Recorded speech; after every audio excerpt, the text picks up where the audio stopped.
মঙ্গল রবি একত্র অবস্থান শুভ ফল অনেক ক্ষেত্রেই দেয় না। কোনো মানুষের রবি মঙ্গল একত্র অবস্থান করলে তার মধ্যে মাত্রাতিরিক্ত অহংকার, তেজ এগুলো বেশি থাকে।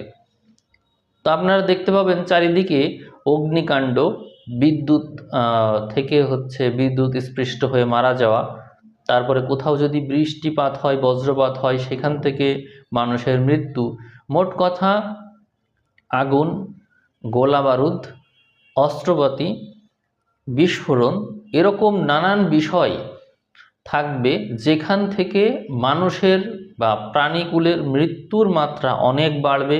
এবং যেখানে সেখানে যে কোনো সময় দেখবেন যে আগুন ধরে গিয়েছে, গাড়ি কন্ট্রোল হারিয়ে কোথাও বিস্ফোরণের শিকার হয়েছে, এরকম নানান ঘটনা আপনারা দেখবেন শুধুমাত্র এই রবি মঙ্গল একত্রে থাকার কারণে।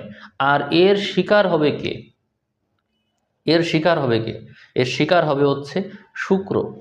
শুক্র কেন? কারণ শুক্র এই সময়ে এদের অধীনে আছে। এই মঙ্গল নিজের ঘরে, আর রবি তো মঙ্গলের সাথে যুক্ত হলে তো তার পাওয়ার আরও বেড়ে যায়। আর থাকছে সাথে শুক্র, অর্থাৎ এই সময় এই ডিসেম্বরের দিকে যন্ত্রপাতি, সূক্ষ্ম যন্ত্রপাতি যা থাকবে, সেই যন্ত্রপাতি সংক্রান্ত বিষয়গুলো নিয়ে সমস্যায় পড়তে হবে আপনাদের। ধরুন আপনার ফোন হঠাৎ হঠাৎ দ্রুত গরম হয়ে যাচ্ছে, বা ফোনে কোনো না কোনো সমস্যা হচ্ছে, ফোন ব্লাস্ট হয়ে যাওয়ার সম্ভাবনা। ফোন চার্জ দিচ্ছেন, কিন্তু সেই চার্জ থেকে উঠাতে মনে নেই। ফোনের দেখা যাচ্ছে যে ব্যাকআপ অলরেডি আছে, যে চার্জ ফুল হলেও কোনো সমস্যা হবে না, কিন্তু সমস্যা হয়ে গেল।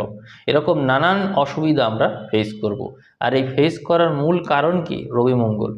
এই বিষয়টা নিয়ে আমি সতর্ক করলাম আপনাদেরকে, কিন্তু এমন না যে জাস্ট বিষয়টা বলে গেলাম। আপনারা আশপাশের মানুষকেও সচেতন করবেন। ডিসেম্বর মাসে এই বিষয়টা ঘটার সম্ভাবনা অনেক বেশি, এবং ইতিমধ্যে ঘটছেও এটা। কারণ এই রবি মঙ্গল একত্র হয়েছে বেশ কিছুদিন আগে থেকেই। এরপরে ডিসেম্বরের 7 তারিখে গেলেও এই প্রভাব থাকছে, ডিসেম্বরের 13 তারিখেও এই প্রভাব আছে। তাহলে আমরা মোটামুটি ডিসেম্বরের 13 তারিখের দিকেই রবি মঙ্গল পৃথক হয়েছে, তার মানে 13 তারিখে আর সমস্যা নেই। তাহলে আমরা ডিসেম্বরের অন্তত এই 12, 13, 10 তারিখ পর্যন্ত আমরা মোটামুটি সাবধান থাকবো, ডিসেম্বরের প্রথম সপ্তাহ। এইবার অন্য বিষয় নিয়ে কথা বলবো।